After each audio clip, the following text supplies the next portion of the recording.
Tell me if this sounds familiar. A show that follows a young, single guy or girl and their friends hanging out, eating, drinking, and dating in a big city.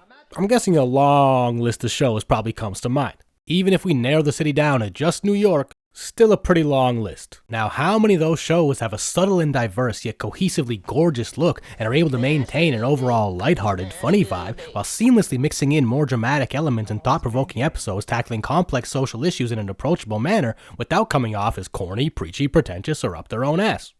Probably a much shorter list. And I know that's an incredibly specific description, so it's nothing against those other shows. It's more to say that despite its familiar premise, Master of None has a whole lot going for it in terms of offering a completely unique experience. It's one of the most low-key, brilliant shows that I've seen. It's seldomly shoved in your face, but it's definitely there if you look for it, and gradually it just creeps up on you until it's pretty much undeniable. Best food friends?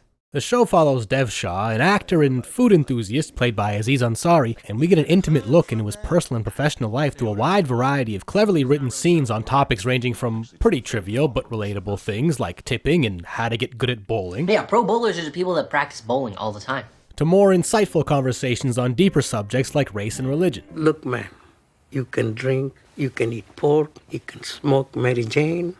That's your business. But when you do it in front of Mom, it hurts her feelings.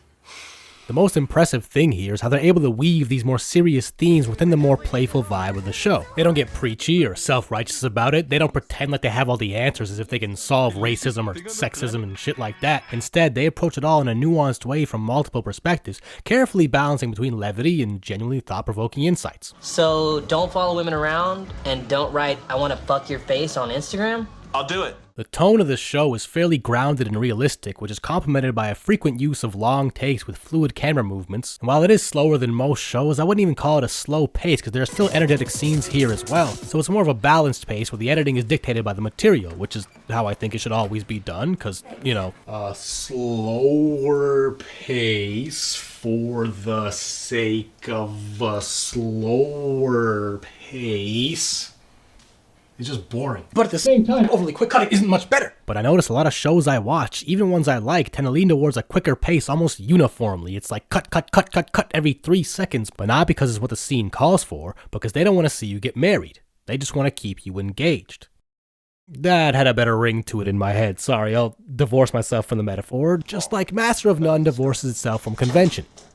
Saved it. My favorite thing about this show is how willing it is to take risks and experiment. The first season kind of draws you into its world and characters and is unique in its own right, keeping things fresh with the themed episodes and everything else I mentioned, but season 2 takes it up a couple notches, and that's where they really start to go for it. It's not like they completely overhaul what's been established, it's still a very approachable show, but they seem to have no interest in strictly following any so-called rules of TV. If they want to try something different, no matter how bold, they just go ahead and try it. They'll make a whole episode black and white in an homage to classic Italian cinema. They'll completely remove the audio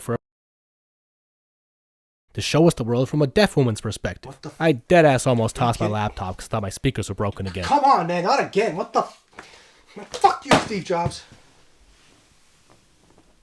Oh, she's deaf. Clever. They'll hold on a virtually unbroken shot of Dev in the back of a cab for almost 3 minutes with no dialogue to fully immerse you in that hopeless feeling of regret when you let an opportunity slip through your fingers. After 2 10-episode seasons, they'll randomly come back from a 4-year break with 5 episodes where the main character barely even shows up. I won't say too much about season 3, but it goes in a very unexpected direction. It's much slower and heavier on the drama, and so far is the pinnacle for this show in terms of experimentation. And I'm not gonna lie, I was hoping for one more full season of Dev's story, but overall I thought what we got was great. It's an extremely bold and fresh approach, but it's almost a whole different show, kind of like a spin-off epilogue, so it's harder to recommend than the first 2 seasons. I feel like it's one of those things you'll either really enjoy or not care for very much. It's that kind of left turn. It's the biggest swing they've taken and will probably disappoint some people, but I think it's just further proof of this being a rare show that seems dedicated to creativity above all else. They don't want to spin their wheels and rehash things they've already done. You can tell the art and story is the main priority, and everyone involved is excited to be working on the show. Let's shoot the fuck out of this Garden Depot ad. Yeah! Depending on the viewer, some of the risks they take may or may not land, but there are 1,000 other shows out there for us to watch that are going to play it safe so they don't risk losing viewers. There will never be a shortage of those shows, so I welcome things like Master of None that are comfortable in their own skin and courageous enough to try new things. Even if the big swings they took didn't land for me, which for the most part they did, I would still have to respect them for even having the balls to attempt those things. If we don't want this art form to stagnate, we need more creators, especially those with actual influence, willing to take chances and push the medium forward in unexpected directions. More conventional shows are necessary and will always have their place, but typically the shows that have me going bananas with all this over-analysis are the ones that take a television trope and they challenge it, even though it could result in folks holding a remote to wanna go and flip channels quick. They focus in, handle it, throw away the manuscript. A bolder approach can make you go with the status, and right there, that is what'll separate your show. Take control, make you doper than some coke and some cannabis. You wanna hold a torch and stand beyond a pantheon of show business pandering. You got a better shot if you ain't holding the candlestick.